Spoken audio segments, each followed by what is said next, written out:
পদ্মা নদী। এক সময় এই নাম শুনলে মানুষের মনে বয়ে যেত শান্তির পরশ। এই নদীর তীরেই ছিল হাসি, ছিল জীবন, ছিল আনন্দের কলরব।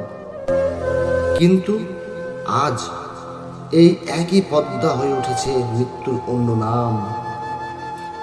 প্রতিদিন গিলে নিচ্ছে একের পর এক গ্রাম, একের পর এক স্বপ্ন। ওই দেখুন, বাড়িটার দেওয়াল ফেটে গেছে, মাটির নিচ দিয়ে স্রোত বয়ে চলেছে। মুহূর্তের মধ্যে ভেঙে পড়লো সবকিছু।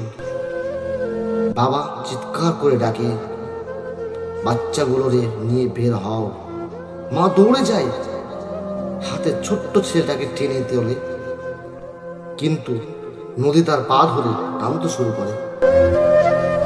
চোখের পলকে হারিয়ে যায় সংসারের হাসি, শুধু থেকে যায় কান্না আর নদীর গর্জন। ওই জলের মধ্য দিয়েই হাঁটছে কিছু বাচ্চা, চোখের জল, চোখে ভয়, মুখে নিস্তব্ধতা।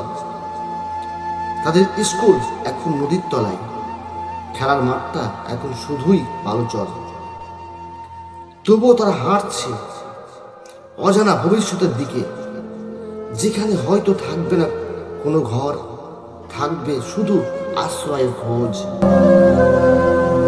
একসময় এখানেই ছিল জমজমাট গ্রাম, ধানের গন্ধে মাত্র বাতাস। এখন সেখানে শুধু নীরবতা। এক বৃদ্ধা বসে আছে ভাঙা উঠোনে, চোখে তার শুধু নদীর দিকে তাকিয়ে থাকা। এই উঠোনেই তো বিয়ে হয়েছিল আমার, এই নদীর ধারে খেলা করতাম ছোটবেলায়। আজ নদী সব নিয়ে গেল, কিছুই রাখলো না। তার কণ্ঠে এমন হাহাকার যা শুনলে মনে হয় নদীর স্রোতের চেয়েও গভীর এই দুঃখের স্রোত।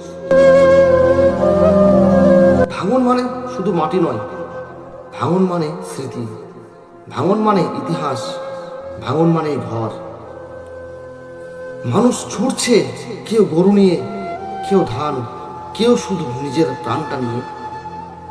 কারোর চোখে পানি, কারোর চোখে শুধু শূন্যতা। যে জমিতে প্রজন্মর পর প্রজন্ম বসবাস, আজ সেই জমি নেই, সব গিলে খেল পদ্মা। রাতভর নদীর গর্জন, ভোর হলে দেখা যায় আরেকটি গ্রাম হারিয়ে গেছে। বাড়ির জায়গা এখন শুধু ফেনা আর স্রোত।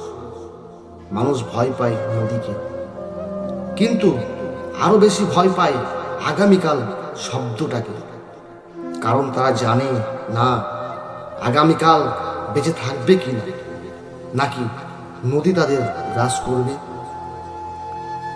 ছোট্ট একটা ছেলে প্রশ্ন করল, দাদা, নদীটার রাগ করলে ঘর ভেঙে দেয় কেন? কেউ কি এর উত্তর দিতে পারবেন? আছে কি কারোর কাছে এই ছোট্ট একটি প্রশ্নের উত্তর?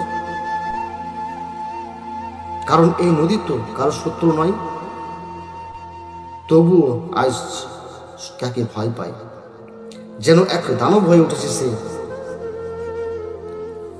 তবুও জীবন থেমে থাকে না। মানুষ আবার ঘর বাঁধে, আবার ফসল ফলায়, আবার নদীর ধারে বসে প্রার্থনা করে, হে পদ্মা মা, আর কেড়ে নিও না আমাদের ঘর, আর কেড়ে নিও না আমাদের স্বপ্ন। এই প্রার্থনার মধ্যে আছে হাজার বছরের টিকে থাকার গল্প। ভাঙনের মাঝেও যে মানুষটা বাঁচতে শেখে, হাসতে শেখে, তারাই তো আসল নদীর সন্তান। পদ্মা, তুমি যতই ভাঙো, মানুষ ততই তোমাকে ভালোবাসবে। কারণ তুমি শুধু নদী নাও, তুমি জীবনের নাম, তুমি বেদনার নাম, তুমি আমাদের বুকের গভীরে জমে থাকা এক ইতিহাস। আজকের ভিডিওটি এই পর্যন্ত। ভিডিওটি দেখে যদি ভালো লাগে অবশ্যই লাইক, কমেন্ট এবং চ্যানেলটি সাবস্ক্রাইব করবেন। দেখা হবে নতুন একটি ভিডিও নিয়ে। ততক্ষণ আপনারা ভালো থাকুন, সুস্থ থাকুন এবং কমেন্ট বক্সে জানান যে আপনাদের কোন ধরনের ভিডিও সব থেকে বেশি পছন্দ। ধন্যবাদ।